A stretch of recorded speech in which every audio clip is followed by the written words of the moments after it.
ହାତରେ ଥିବା ଅର୍ଦ୍ଧଚନ୍ଦ୍ରାକୃତି ଚିହ୍ନ କଣ ଦେଇଥାଏ ସଂକେତ? ଆପଣ ଏକଥା ଜାଣନ୍ତି କି? ଆପଣଙ୍କ ହାତରେ ଏହି ଅର୍ଦ୍ଧଚନ୍ଦ୍ର ଅଛି କି?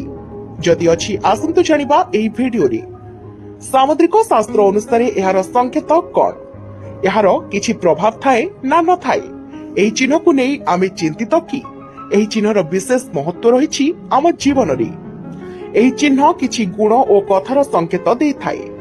ହୋଇପାରେ ଏହି ପ୍ରକାର ଚିହ୍ନ ଆପଣଙ୍କ ହାତରେ ଥିବ। ଏହି ଅର୍ଦ୍ଧଚନ୍ଦ୍ରାକୃତି ଚିହ୍ନ କାହା ହାତରେ ଅଧିକ ଥାଏ, କାହା ହାତରେ ଆଦୌ ବି ନଥାଏ, କାହା ହାତରେ ଅଳ୍ପ ଥାଏ ମଧ୍ୟ। ଏହି ତିନି ପ୍ରକାର ଭାବରେ ଏହି ଚିହ୍ନ ଦେଖା ଦେଇଥାଏ। ଏହି ଚିହ୍ନ କାହିଁକି ହୋଇଥାଏ? ଏହି ଚିହ୍ନ ଯାହାର ଥାଏ ତାଙ୍କର କେଉଁ ସବୁ ଗୁଣ ଦେଖା ଦେଇଥାଏ? ଯେଉଁମାନଙ୍କଠାରେ ଏଭଳି ଚିହ୍ନ ଥାଏ ସେମାନେ ଦେବଗଣରେ ଜନ୍ମ ହୋଇଥାନ୍ତି। ଏମାନଙ୍କ ଉପରେ ଦୈବିକ ଶକ୍ତିର ପ୍ରଭାବ ବହୁତ ମାତ୍ରାରେ ରହିଥାଏ। ଏମାନଙ୍କ ଉପରେ ଦେଖିବେ ମା ଆସନ୍ତି, କାହା ଉପରେ ହନୁମାନ ସବାର ହୋଇଥାନ୍ତି ମଧ୍ୟ। ଏମାନଙ୍କର ବିଚାରଧାରା ଅନ୍ୟମାନଙ୍କ ଅପେକ୍ଷା ବହୁତ ଭିନ୍ନ ହୋଇଥାଏ। ଏମାନେ ଯାହା କୁହନ୍ତି ତାଙ୍କର କଥା ଫଳପ୍ରଦ ହୁଏ। ଏମାନେ ବହୁତ ବୁଦ୍ଧିଜୀବୀ ଏବଂ ଚତୁର, ସବୁ କାର୍ଯ୍ୟକୁ ବୁଝି ବିଚାରି କରନ୍ତି।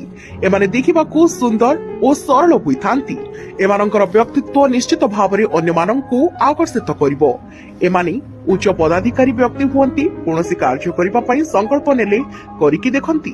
ଏମାନେ ବସି ରହିବାକୁ ପସନ୍ଦ କରନ୍ତି ନାହିଁ, କିଛି ନା କିଛି କାର୍ଯ୍ୟ କରନ୍ତି। ଏମାନଙ୍କର ଅଧିକ ଆୟୁଷ ହୋଇଥାଏ। ଏମାନଙ୍କର ବୈବାହିକ ଜୀବନ ଖୁସି ରୁହେ। ଏମାନେ ପ୍ରେମ ବିବାହ କରନ୍ତି, କିନ୍ତୁ ମନେ ରଖନ୍ତୁ ଏମାନଙ୍କଠାରେ ହାର୍ଟ ଆଟାକ୍ ରୋଗ ଦେଖାଦିଏ।